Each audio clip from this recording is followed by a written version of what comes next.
विवाह आ गया, रात्रि विवाह आ गया, घूंघट प्रथा आ गई, और कितनी सारी कुप्रथा, सती प्रथा आ गई, जौहर प्रथा आ गई। कैसे आई? और आज की डेट में हम लोग संस्कृति के हिसाब से नॉर्थ बनाम साउथ हो गए। कैसे हो गए? जबकि हमारी संस्कृति तो एक थी। इस देश में बाल विवाह आया मुगलों के कारण। इस देश में बाल विवाह नहीं, स्वयंवर होता था, 4 वर्ण थे और शादियां 25 साल पे होती थी। बाल विवाह आया मुगलों के कारण, क्योंकि वो बड़ी बच्चियों को उठा लेते थे। उनसे बचने के लिए बचपन में शादियां शुरू की गई। हमारे शास्त्रों में सूर्यास्त के बाद कोई भी शुभ कार्य अशुभ माना जाता है।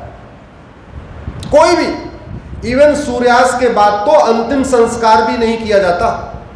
लेकिन आज की डेट में विवाह रात्रि में हो रहा है। सबसे शुभ कार्य जो विवाह है वो रात में होता है। आपने सोचा कभी कैसे हो रहा है? कैसे हो रहा है ये रात्रि विवाह शुरू हुआ। मुगलों से अपनी बेटियों को बचाने के लिए चुपचाप रात में शादियां शुरू किया। हमारे यहाँ कोई भी विवाह घर में नहीं होता था। हमारे यहाँ विवाह केवल मंदिर में होता था।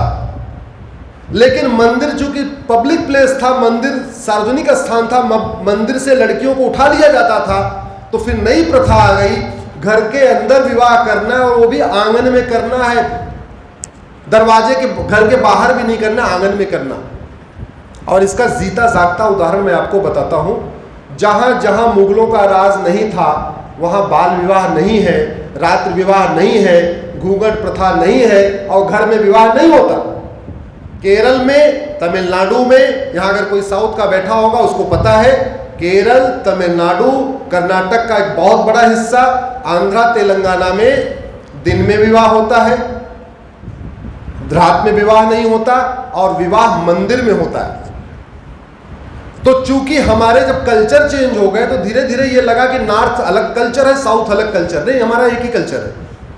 ये तो मुगलों के कारण कुरीतियां आई। जहां जहां मुगलों का कब्जा था, बाल विवाह, रात्रि विवाह, घूंघट प्रथा, सब ये शुरू हो गया। उनके कल्चर अलग हो गए। साउथ वाले चूंकि मुगलों के गुलाम नहीं हुए तो वहां आज भी मंदिर में, आप चले जाइए मदुरई जाइए, मीनाक्षी टेम्पल, आपको पर डे 15-20 जोड़े आपको मंदिर में नजर आएंगे।